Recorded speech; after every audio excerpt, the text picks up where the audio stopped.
오늘 수요 기도회 가운데 주시는 살아계신 하나님의 말씀은 베드로전서 3장 8절에서 22절까지의 말씀입니다. 하나님의 말씀을 봉독하여 올리겠습니다. 마지막으로 말하노니 너희가 다 마음을 같이하여 동정하며 형제를 사랑하며 불쌍히 여기며 겸손하며 악을 악으로 욕을 욕으로 갚지 말고 도리어 복을 빌라. 이를 위하여 너희가 부르심을 받았으니 이는 복을 이어받게 하려 하심이라. 그러므로 생명을 사랑하고 좋은 날 보기를 원하는 자는 혀를 금하여 악한 말을 그치며 그 입술로 거짓을 말하지 말고 악에서 떠나 선을 행하고 화평을 구하며 그것을 따르라. 주의 눈은 의인을 향하시고 그의 귀는 의인의 간구에 기울이시되 주의 얼굴은 악행하는 자들을 대하시느니라 하였느니라. 또 너희가 열심으로 선을 행하면 누가 너희를 해하리요?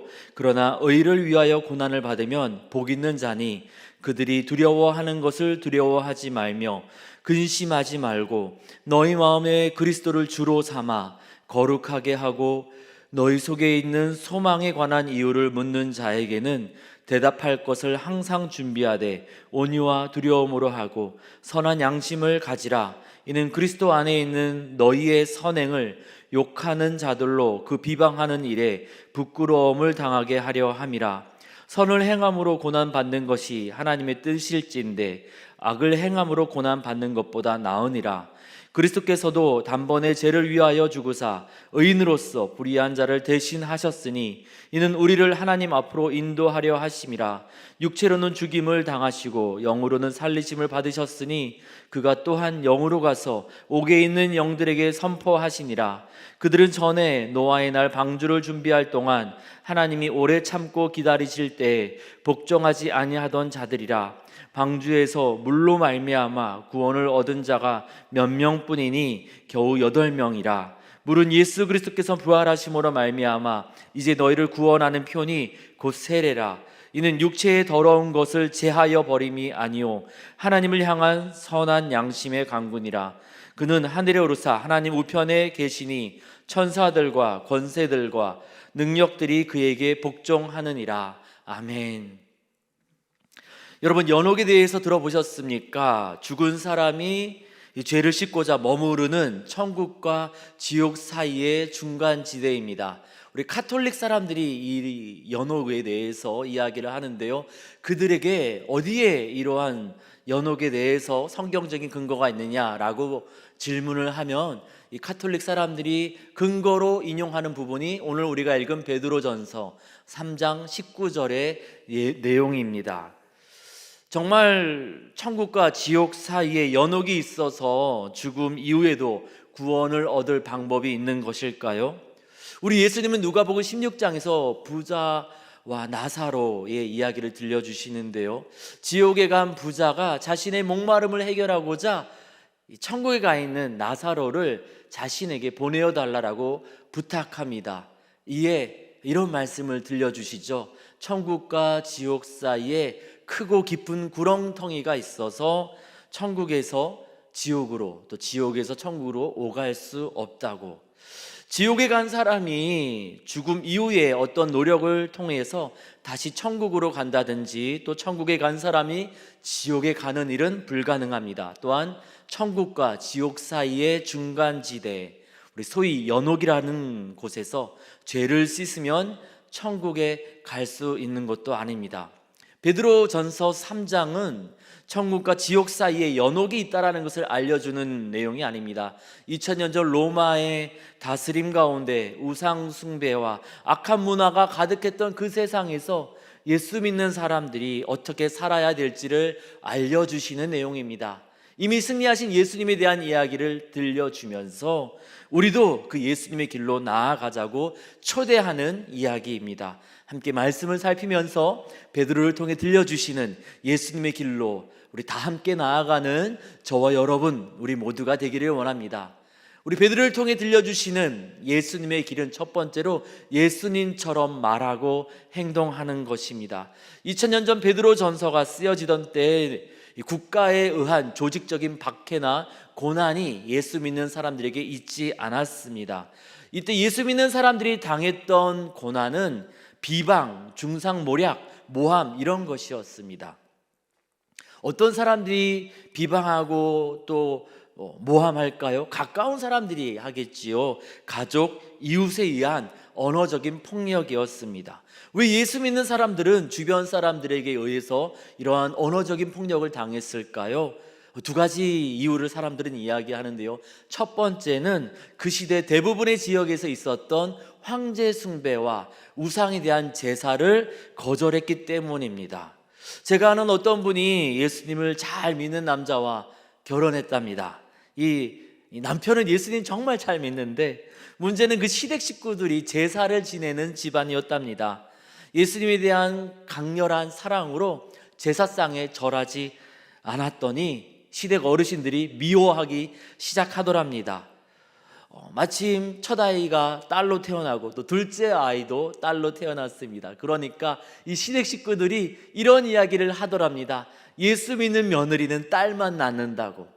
정말 제사상에 절하는 다른 며느리들은 아들을 숨풍숨풍 낳는데 이 예수는 잘 믿는 이분은 딸만 연달아 낳아서 미움을 많이 받았답니다. 얼마 전에 우리나라에서도 이런 일이 있었는데요. 2000년 전 황제 숭배와 우상 숭배가 복 얻는 길이라고 믿었던 그 시대에는 예수님 때문에 제사를 거절하고 황제 숭배를 거부했던 그러한 믿음의 행동은 집안 사람들, 가까운 가족에게 미움받는 일이었습니다. 두 번째로 문화적인 동질성을 깨트려 버렸기 때문입니다. 베드로전서 4장 3절에 보니까요, 음란한 것들, 방탕하는 것들, 지나간 대로 족하다, 이런 말씀을 들려주시거든요. 이 시대에 이런 악한 문화가 가득했었고 예수 믿는 사람들은 예수님 때문에 이 악한 문화에서 떠났다라는 겁니다. 매일 퇴근하면 친구들과 술 마시고 매일 아침부터 저녁까지 담배를 피던 사람이 있었는데 예수님을 주로 고백하게 되면서 내 자신이, 내 몸이 예수의 영이신 성령께서 거하시는 성전이라는 것을 깨닫게 됩니다. 그래서 술과 담배를 끊어버리게 되자 이전에 함께했던 술 친구들, 담배 친구들이 우리를 배신했다 하면서 막 미워하기 시작하는 거죠. 이 시대에 이런 악한 문화에서 떠남으로 스스로 외톨이가 되는 것을 넘어서서 이 사회를 망치는 사람들이라는 비난을 받아야 했습니다. 실제로 2세기경에 예수 믿는 사람들이 많아지니까요, 우상신전에 사람들이 줄어들기 시작합니다. 음란한 문화가 횡행하던 온갖 축제, 또 그 음란한 문화를 즐기기 위해서 돈을 주고 사고 팔던 것들이 조금씩 줄어들기 시작했죠. 그 음란한 문화와 잘못된 방법으로 돈을 벌던 사람들은 예수 믿는 사람들을 미워하기 시작했습니다. 그래서 이렇게까지 얘기했답니다. 인류를 증오하는 족속이 바로 예수 믿는 사람들이다. 예수 믿는 사람들 때문에 돈벌이가 잘 안 되니까 이렇게 비난했더라는 겁니다.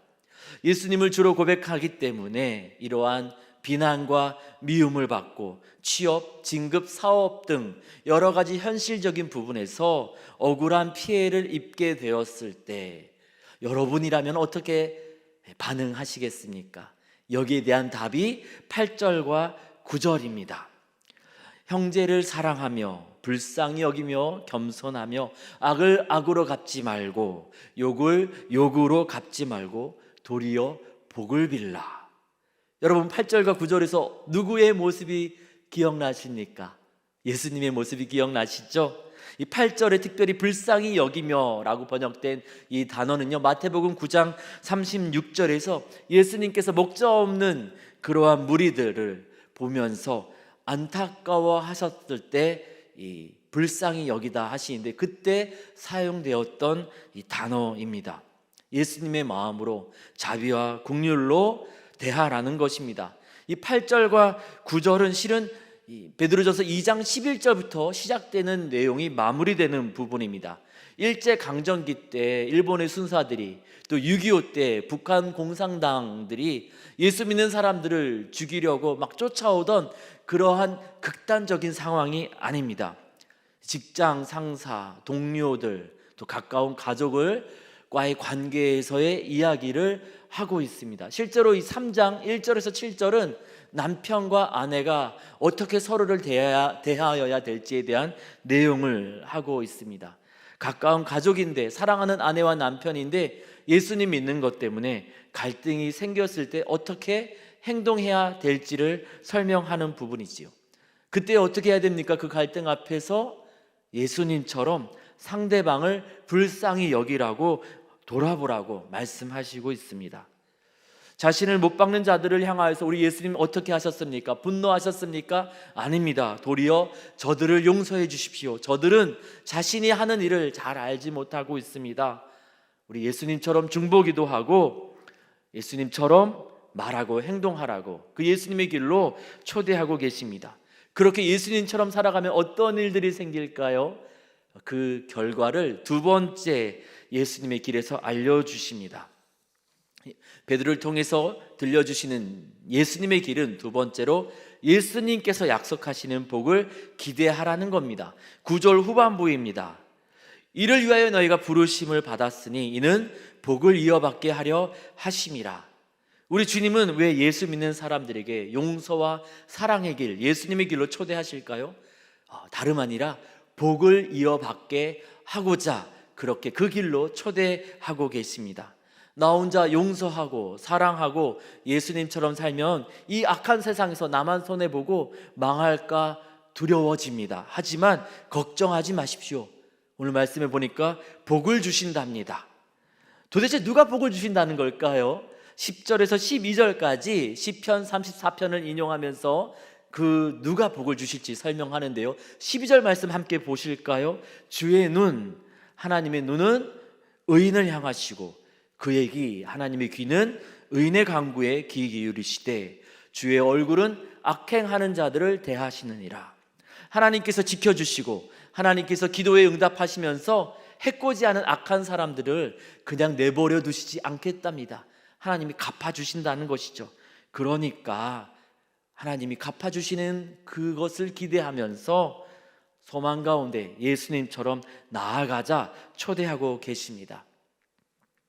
2020년 5월 코로나로 온 세계가 참 어려웠던 때가 있었지요. 미국 아이다호주에 사는 피어슨 부부의 이 루카스라는 아기가 태어났습니다. 그런데 선천적으로 이 심장에 문제가 있어서 이 코로나가 굉장히 심하였을 때 아기의 건강을 위해서 외출하지 못하고 아기 약품 또 여러 가지 식료품들을 다 이 택배 배달을 통해서 집에서 공급받았답니다.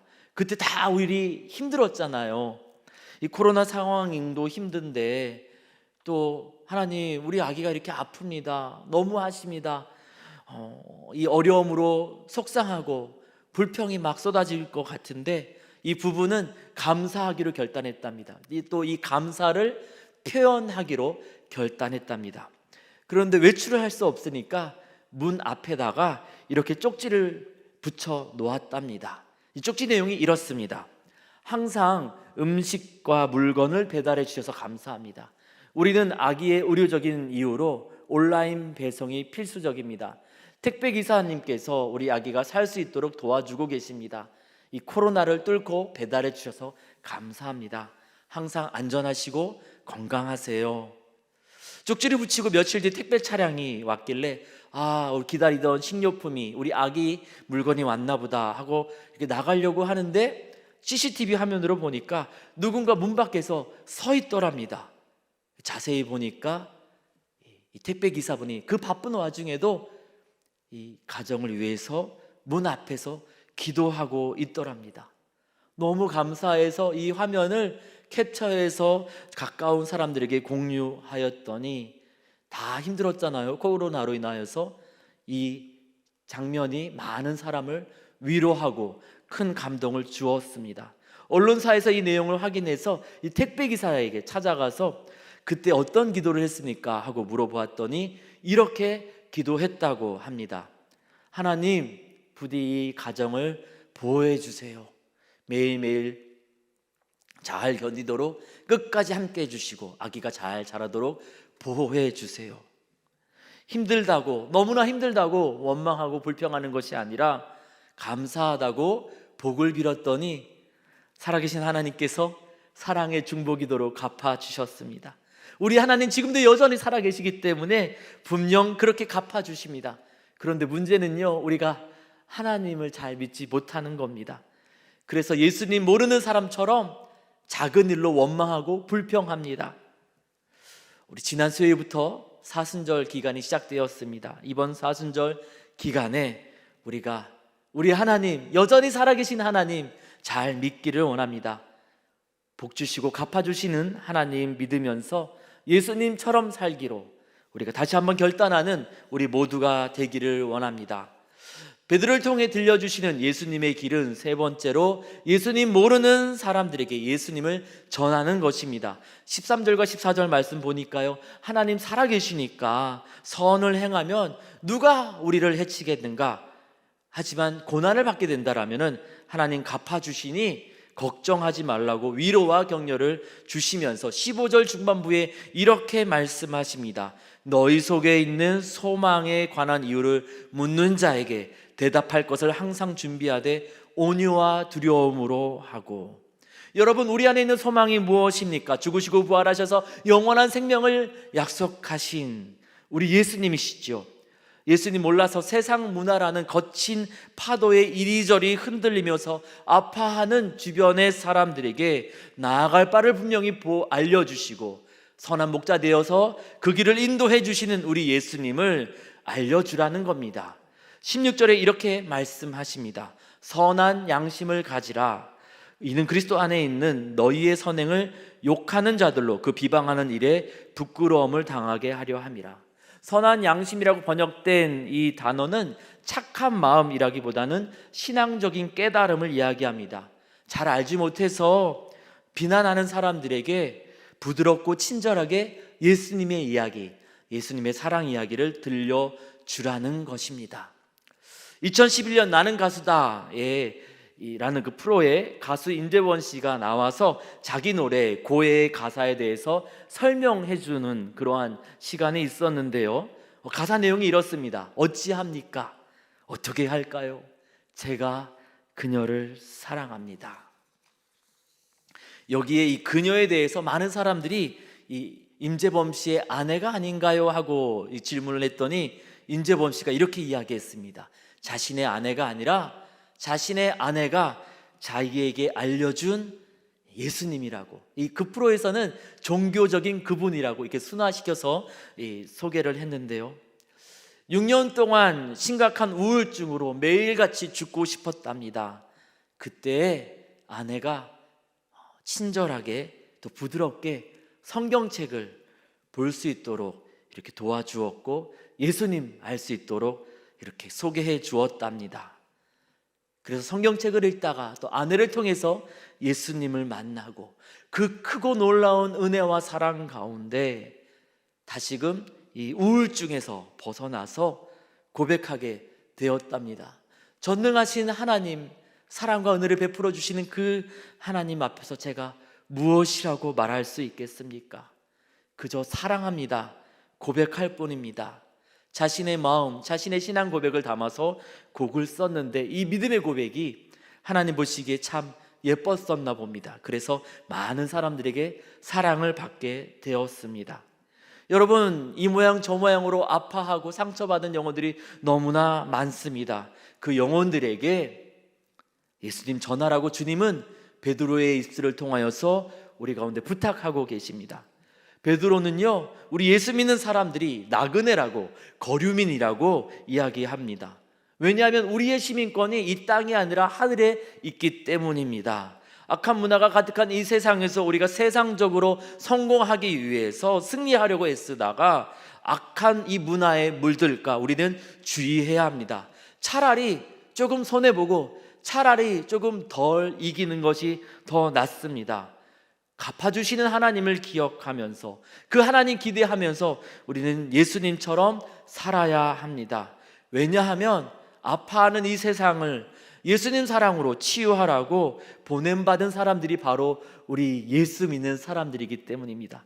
그래서 베드로는 베드로전서 2장 9절에서 이렇게 이야기하고 있습니다. 그러나 너희는 택하신 족속이요 왕같은 제사장들이요 거룩한 나라요 그의 소유가 된 백성이 이는 너희를 어두운 데서 불러내어 그의 기이한 빛에 들어가게 하신 이의 아름다운 덕을 선포하게 하려 하심이라. 아파하는 이 세상 가운데 그 사랑과 치유를 전하고자 보냄받은 사람들이 바로 저와 여러분, 우리 예수 믿는 사람들이라는 겁니다. 예수님처럼 행동하는 거, 예수님처럼 살아가는 거, 또 예수님 약속하신 복을 기대하는 것은 다 우리 마음에 예수님을 주로 삼을 때 가능한 일입니다. 하지만 우리 마음에 예수님을 주로 삼을 때 주님 되시는 우리 예수님께서 우리 가운데 궁극적으로 기대하시는 것은 이 아파하는 세상 가운데 그 아파하는 영혼들에게 생명의 예수님, 사랑의 예수님 전하는 것입니다. 그래서 15절에 강조하면서 이렇게 이야기하고 있습니다. 너희 마음에 그리스도를 주로 삼아 소망에 관한 이유를 묻는 자에게 대답할 것을 항상 준비하되. 이 예수님 사랑 전하다가 우리가 어려움 당할 수 있습니다. 여러분, 그러나 걱정하지 마십시오. 우리를 이 땅 가운데 보내신 우리 하나님께서 복으로 갚아주십니다. 그런데 그 복이 이 땅에서 아무런 보상이 없을 수도 있습니다. 하지만 걱정하지 마십시오. 우리의 시민권이 있는 우리의 본향, 저 천국에 돌아갈 때 풍성한 상급으로 주님 갚아주실 것입니다. 그 증거로 베드로는 우리 예수님 이야기를 18절부터 합니다. 18절에 보니까요, 예수님도 우리를 하나님께로 인도하시고자 의인으로서 불의한 자를 대신해서 죽으셨습니다. 육체로 죽임을 당하고 영으로 살리심을 받았다라는 말은 영혼만 살아났다라는 뜻이 아니라 영원히 살아계신다라는 뜻입니다. 이 18절의 내용은 22절로 바로 이어집니다. 우리 영원히 살아계신 우리 예수님, 하늘에 오르사 하나님 우편에 계시고 영광을 누리십니다. 우리도 예수님 사랑 전하다가 죽는 것처럼 끔찍한 고난과 어려움 당하게 된다라면은 하나님께서 예수님을 높이신 것처럼 우리도 영광스럽게 높여주실 것입니다. 그리고 19절에서 21절은 마치 각주처럼 추가적인 설명이 들어가는 부분입니다. 19절에 보니까 옥에 있는 영들에게 가서 선포하셨다는데, 이 옥에 있는 영들은 누구일까요? 20절에 그 설명이 나옵니다. 그들은 전에 노아의 날 방주를 준비할 동안 하나님이 오래 참고 기다리실 때 복종하지 아니하던 자들이라. 노아 때 회개하지 않은 영혼들에게 선포하시는데 무엇을 선포하셨는지가 나와 있지 않습니다. 그래서 많은 사람들이 두 가지로 해석하는데요, 복음을 선포하셨다라면 노아의 때도 우리 예수님 계셨잖아요. 예수의 영신 성령을 통하여서 노아와 또 노아의 이 방주 작업을 통하여서 사람들을 구원으로 초대하셨지만 8명밖에 돌아오지 않았다라는 뜻이고요. 또 이 승리 또는 심판을 선포하셨다라면 십자가 사건 이후에 완전한 승리를 이루신 우리 주님 예수님께서 홍수 심판 때 하나님을 거절한 영혼들에게 찾아가셔서 다시 한번 승리와 심판을 들려주셨다라는 뜻입니다. 노아 때에도 방주에 들어가 물 심판을 피하고 구원받은 사람이 8명밖에 되지 않았던 것처럼 지금도 우리 예수님이라는 구원의 방주에 들어가서 악한 문화라는 물결에서 벗어나는 사람들이 많지 않다라는 겁니다. 악한 문화가 다스리는 이 세상에서 예수 믿는 사람이기 때문에 사람들의 비방과 조롱 때문에 너무 힘들다, 힘겨워할 것이 아니라 노아 때나 또 지금이나 구원받는 사람이 참으로 적으니 우리가 더욱더 힘써서 예수님 전하면서 구원의 길로 인도해야 된다라는 뜻입니다. 21절은 물심판과 세례에 대한 설명입니다. 물심판 때 물로서 악한 문화를 제거하셨지만 세례는 악한 문화를 제거하는 것이 아니라 죽음에서 부활하신 예수님처럼 이 악한 문화 속에서 예수의 사람으로, 하나님의 사람으로 다시 살아나는 것입니다. 그렇게 하나님 앞에 우리의 마음을 올려드릴 때 하나님, 연약한 우리를 이 악한 문화 가운데 붙잡아 주셔서 그렇게 하나님의 은혜와 사랑 앞에 나아갈 때 하나님이 세례를 통하여서 고백하는 우리의 마음을 받으시고 놀라운 은혜로, 놀라운 능력으로 함께하여 주십니다. 이 편지를 쓰는 베드로는 예수님을 만나기 전에 로마에 저항하던 열심당원으로 알려져 있습니다. 예수님을 따르고 난 이후에도 그는 여전히 열심당원이었기 때문에 칼을 휴대하고 다니다가 예수님 체포당하실 때 예수님을 체포하러 온 말고의 길을 베기도 했습니다. 그는 인간적인 혁명을 꿈꾸었습니다. 하지만 이 세상의 위협과 또 두려움 가운데 사랑하던 예수님을 저주하면서까지 모른다고 하던 실패자이기도 했습니다. 다 끝난 줄 알았는데 십자가 사건 뒤에 십자가에서 보여주신 그 은혜와 사랑을 다시 한번 경험하면서, 예수님의 사랑을 다시 경험하면서 그는 새로워집니다. 인간적인 정치적인 혁명이 세상을 변화시키고 자신을 새롭게 하는 것이 아니라 오직 예수님의 십자가 사랑이 자기를 고치고 세상을 치유하는 것을 경험하였기 때문에 이 예수님 사랑 전하며 살자고 초대하고 있습니다. 이것이 2000년 전에만 가능한 일일까요? 2019년 5월 17일 미국 포틀랜드에 있는 한 고등학교에 한 소년이 엽총을 들고 교실에 들어갔습니다. 마음이 너무 아파서 이 소년은 이 사람들 앞에서, 자기 동료 학생들 앞에서 극단적인 선택을 하려고 했던 것입니다. 누군가 총을 들고 들어오니까 선생님이며 학생들이며 두려움 가운데 막 다 도망가는데 한 선생님이 이 학생의 얼굴을 주목했습니다. 이 학생의 얼굴에 슬픔이 가득했습니다. 이 선생님이 운동을 좀 했기 때문에, 운동 선생님이었기 때문에 날렵하게 움직여서 엽총을 빼앗았습니다. 그리고 이 학생을 제압하는 것이 아니라 이 학생을 꼭 안아주었습니다.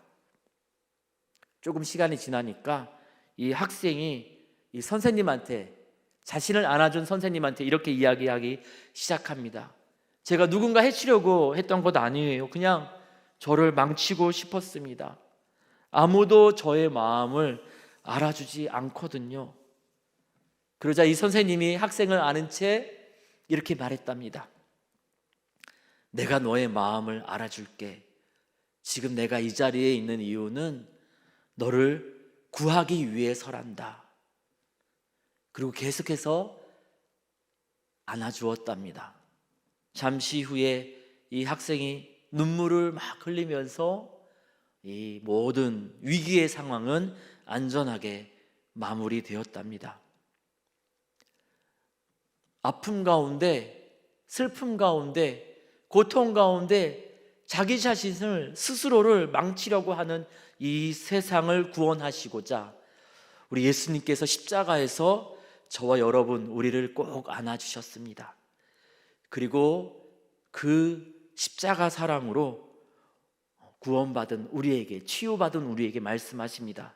또 다른 사람들을 우리 예수님의 사랑으로 안아주라고. 여러분, 우리 예수 믿는 사람들이 세상을 변화시키는 방법은 혁명이 아닙니다.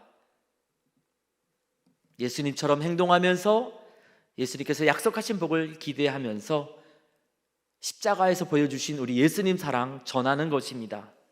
이번 사순절 기간에 우리 예수님의 십자가 사랑을 깊이 묵상하면서 이 놀라운 능력의 예수님, 우리 예수님 사랑 전하기를 원합니다.